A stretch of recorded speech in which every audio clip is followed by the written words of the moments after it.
जय भीम, जय भीम। आवाज बहुत मती है। ऐसा लगता है कि बाबा साहब अम्बेडकर के बारे में हमारे समाज या फिर यहाँ पर बैठे लोग संविधान निर्माता हमारे भाग्य विधाता को पहचानते नहीं है। मैंने पुनः आग्रह करता हूँ बाबा साहब अम्बेडकर के लिए, जय भीम, जय भीम। बहुत बहुत धन्यवाद इस गरिमामय मंच पर उपस्थित हमारे अग्रज, हमारे प्रेरणा स्रोत और शासकीय पुलिस सेवा में सेवानिवृत्त हुए हमारे बड़े भाई श्री धर्मेंद्र चौधरी जी एवं आध्यात्मिक सत्संग और माँ कालका मंदिर के पुजारी आदरणीय गुरु जी, राजनीतिक क्षेत्र में हमारी समाज का परचम लहराने वाले ऐसे मेरे बड़े भाई नंद किशोर पहाड़िया जी, और आज इस कार्यक्रम के आयोजक संयोजक मेरे छोटे भाई राहुल जी लोधवाल और उनकी पूरी टीम को मैं बहुत बहुत बधाई और शुभकामनाएं देता हूं। और चूंकि हम सब एक ही धरा से आते हैं, एक ही जमीन से आते हैं और एक ही परिस्थितियों से आते हैं, उन परिस्थितियों को आपने भी जिया और हमने भी जिया है। और वो परिस्थितियां जो आज से 100 साल पहले बाबा साहब अम्बेडकर के जीवन में रही, हम ये समझ सकते हैं। जैसे कि मेरे से पूर्व वक्ता अभी 40% वाला विषय बताया था कि 40% से अधिक नंबर लाने वाले प्रतिभावान छात्र छात्राओं का सम्मान। हमारे यहाँ 40% लाना भी बहुत बड़ी बात इसलिए है कि हमारे यहाँ का बच्चा स्कूल चले जाए, वही बहुत बड़ी बात होती है। हमारे यहाँ का बच्चा तो बेचारा मजदूरी करने के लिए सुबह उठता है कि शाम को कैसे हमारे घर पे भोजन बनेगा। आज भी हम इंदौर शहर के बड़े बड़े चौक और चौराहों को देखेंगे जहाँ पर मजदूर चौक बने हुए हैं। वो शीतला माता बाजार चौक हो, पंचम की फेल का चौक हो, पलसीकर चौक हो अथवा नौलखा चौक हो, वहाँ नन्हे मुन्ने बाल श्रमिक आपको मिल जाएंगे जो 2 वक्त की रोटी के लिए संघर्ष करते हुए मिलेंगे। उनको शिक्षा का सा नहीं आता, पढ़ने की इच्छा है, पढ़ने की लगन है, पढ़ने का जुनून है, बाकी परिस्थितियों के आगे मोहताज है। और ऐसी स्थितियों में जो बस्तियां हैं, हमारी सामरिक बस्तियां हैं, गणेश भैया आपको नमन है, प्रणाम है। हमारे बड़े भाई गणेश भैया आपके बीच में मौजूद है। हमारे यहाँ जनप्रतिनिधि के रूप में भी बहुत काम किया है। एक बार गणेश भैया के लिए जोरदार तालियां बजा दीजिए गणेश जी के लिए। हमारे यहाँ पर बस्तियां, श्रमिक क्षेत्र में निकलने वाले बच्चे अगर 40% लिया है, 60% लिया है तो हमारे लिए बड़ी खुशी की बात होती है, क्योंकि मेरे जैसा व्यक्ति तो सप्लीमेंट्री में भी मिठाई बांट देता था, है ना। तो मैं ये समझ सकता हूँ कि पढ़ाई हमारे लिए कितनी जरूरी है, क्योंकि बाबा साहब अम्बेडकर ने कहा है शिक्षित बनो, संगठित रहो और संघर्ष करो। कोई भी संघर्ष के बिना आपको अपना हक और अधिकार नहीं मिलता।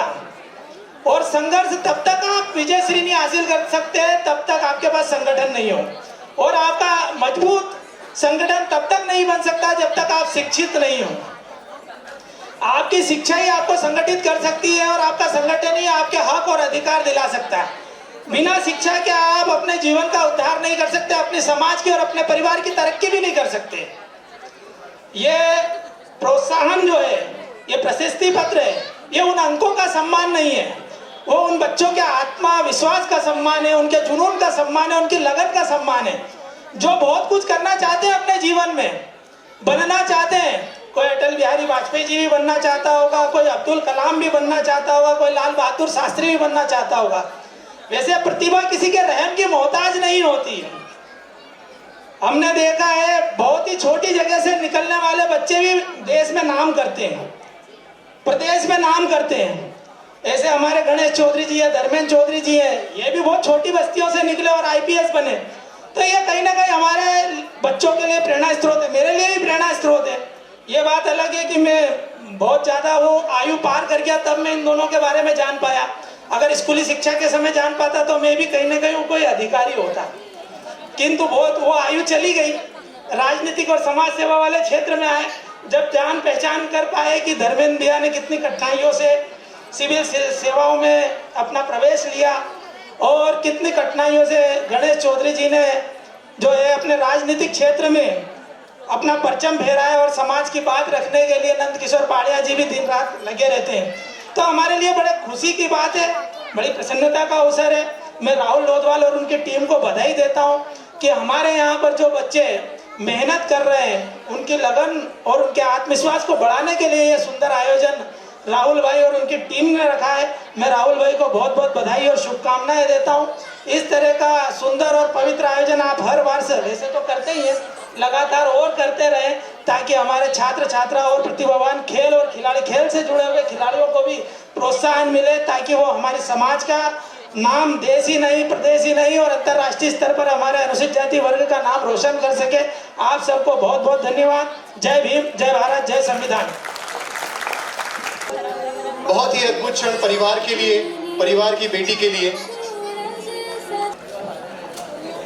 साथियों, कैलाश विजयवर्गीय जी का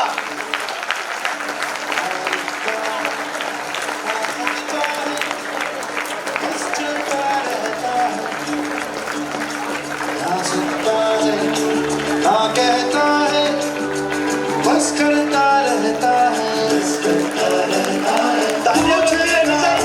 इतिहास कभी क्या बनता है,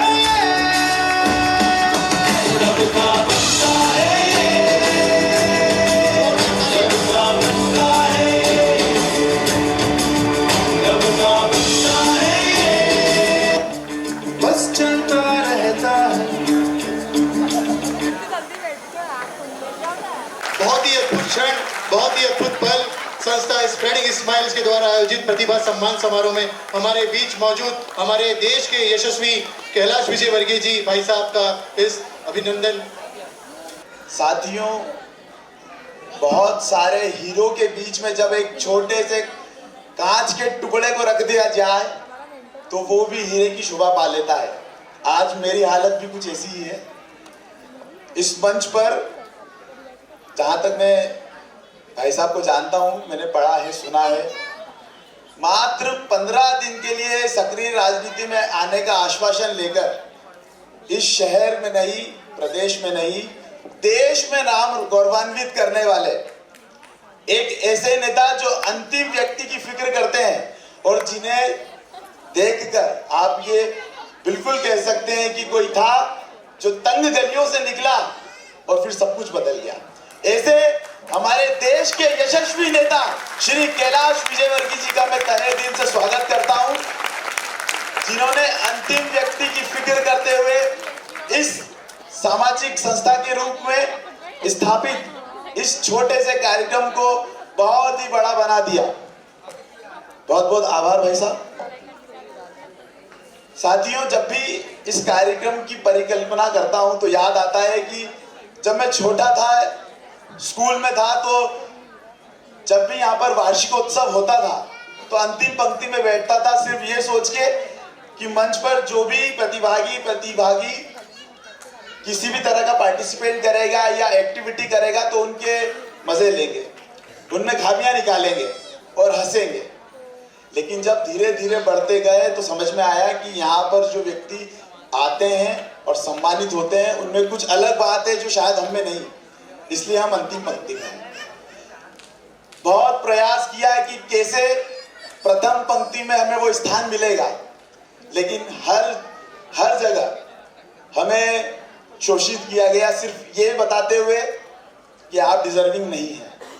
और बात सही है, शायद डिजर्विंग नहीं थे इसलिए इतना समय यहाँ पर आने में लग गया, पर आज जब इतने तानों के बीच इस मंच से बोलने का मौका मिल रहा है तो मुझे विश्वास हो रहा है कि बिल्कुल यदि वो ताने नहीं मिलते तो शायद आज यहाँ में नहीं होता। तो वे सभी विद्यार्थी जो आज 40% अंक लेकर इस कार्यक्रम में सम्मानित होने आए हैं, वो इस बात का अवश्य ध्यान रखें कि आप में शायद ये बात है तभी आप इस मंच से सम्मानित हो रहे हैं। तो आप सबसे पहले अपने लिए एक बार जोरदार तालियां बजाएं। और मैंने पुनः भी आपको कहा है, मैं लगातार आपको कहता रहूंगा कि आज राजा का बेटा राजा नहीं बनेगा, राजा वही बनेगा जो हकदार होगा।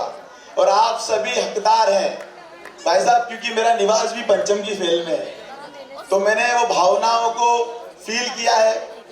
बचपन में जब मैं छोटा था तो मेरे पिताजी एक सामान्य सी नौकरी करते थे। मैं बहुत छोटा था और मेरी मम्मी अक्सर मुझे बताती है कि हाँ, पापा जी सुबह 6 बजे नौकरी पे चले जाते थे और तुम 10 बजे उठते थे, 12 बजे स्कूल जाते थे, 5 बजे जब स्कूल से लौटते थे थक हार के आप 8 बजे सो जाते थे, पापा जी 12 बजे घर पे आते थे। हफ्ते भर तक आप पिताजी का चेहरा नहीं देख पाते थे, सिर्फ इस कारण के कि पिताजी सुबह 6 बजे से नौकरी पर जा रहे हैं। पिताजी जो कि खेल में राष्ट्रीय खिलाड़ी रहे, बहुत प्रयास किया कि 10वीं पास हो जाए। भाई साहब उस समय पिताजी को ये ऑफर था कि मात्र 10वीं की मार्कशीट लेकर आ जाइए, क्योंकि उस समय पिताजी राष्ट्रीय खिलाड़ी हो गए थे मात्र 22 साल की उम्र में कबड्डी में। तो उनको ये कहा गया कि मात्र मार्कशीट लेकर आ जाइए और कल से पुलिस की ज्वाइनिंग कर लीजिए। पिताजी ने 1 बार 2 बार 3 बार 4 बार कई बार 10वीं की मार्कशीट जुगाड़ने का भी प्रयास किया और एग्जाम देकर पास होने का भी प्रयास किया, पर वे सफल नहीं हो पाए। और जब मैं पढ़ रहा था तो अक्सर वो बात अब क्योंकि सामने आती है तो मम्मी बताती है कि पापा जी सरस्वती माँ के दर्शन करने जाते थे और हर बार सिर्फ एक ही बात कहते थे कि माँ जो शिक्षा मुझे नहीं मिली वो मेरे बेटों को मिले।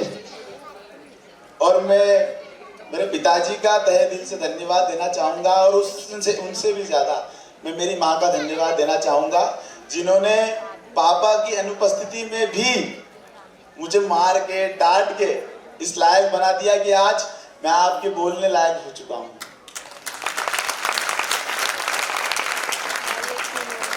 पिताजी का त्याग, पिताजी को जो चीजें नहीं मिल पाई उन्होंने प्रयास किया कि वो चीजें मुझे मिले।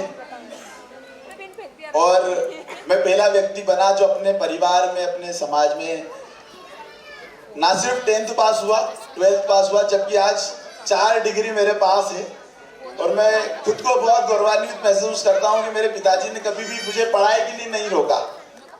और जब मैं इस संस्था के बारे में सोच रहा था तो सोच रहा था कि वे व्यक्ति जो 40% लाया है उसकी कोई बात नहीं कर रहा। मैंने एक विचार को प्रेरित किया और ऐसे साथियों को जोड़ा जो अंतिम व्यक्ति की फिक्र करें। कोई भी 40% बच्चा यदि यहाँ पर बैठा है तो वो मेरी बात से फील करेगा, उसे महसूस होगा कि शायद ही उसे उसके परिवार या आसपास के लोगों ने प्रेरित किया हो, मोटिवेट किया हो कि तू कुछ कर सकता है। ये हालत मेरी भी थी, लेकिन मेरे पिताजी ने मुझे वो विश्वास दिलाया कि तू कुछ कर सकता है। जब इस सामाजिक संगठन की घोषणा हुई तो पिताजी के पास कई लोग आए और उन्होंने कहा कि ये बेटा क्या कर रहा है, ये समाज में क्या करना चाहता है, अपना समय व्यर्थ कर रहा है, इसको बोलो जीवन में कुछ करे, नौकरी करे। लेकिन मेरे पिताजी ने बोला कि जो तू करना चाहता है तू कर। और आज वे सभी शख्स इस मंच के धन्यवाद देते हैं कि मैंने ऐसा मंच खड़ा करा जहां पर उनके भी बच्चे सम्मानित हो रहे हैं। और हाँ, उन सभी को जिन्होंने ताने दिए थे उन सभी को सिर्फ एक ही बात कहूंगा, फ्लावर नहीं फायर है मैं, झुकेगा नहीं। साथियों, बड़े हर्ष का विषय है कि आज 40% वाले बच्चा भी यहाँ पर सम्मानित हो रहा है। उसकी आंखों में ख्वाब है कि वो जीवन में कुछ कर सकता है। वैसे हमने एक क्राइटेरिया तय किया था कि 75% के ऊपर तो सरकार ही कहीं ना कहीं उन्हें सम्मानित करती है। हम 75 से नीचे वाले बच्चों को लैपटॉप देंगे, साइकिल देंगे, स्मार्टफोन देंगे, ताकि उस चीज़ों का अभाव के कारण वो अपनी पढ़ाई में विलंब ना हो, वे आगे बढ़े और शिक्षा की ओर आगे कुछ ऐसा कर जाए जो इतिहास के पन्नों में दर्ज हो। आज इस सपने को साक्षात प्रमाण के रूप में मैं देख पा रहा हूँ। हर बच्चे की आंख में एक सपना है।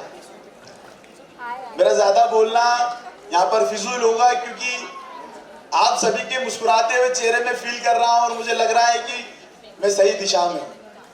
लेकिन एक बात जो अंत में मैं कहना चाहूंगा, भूख देखी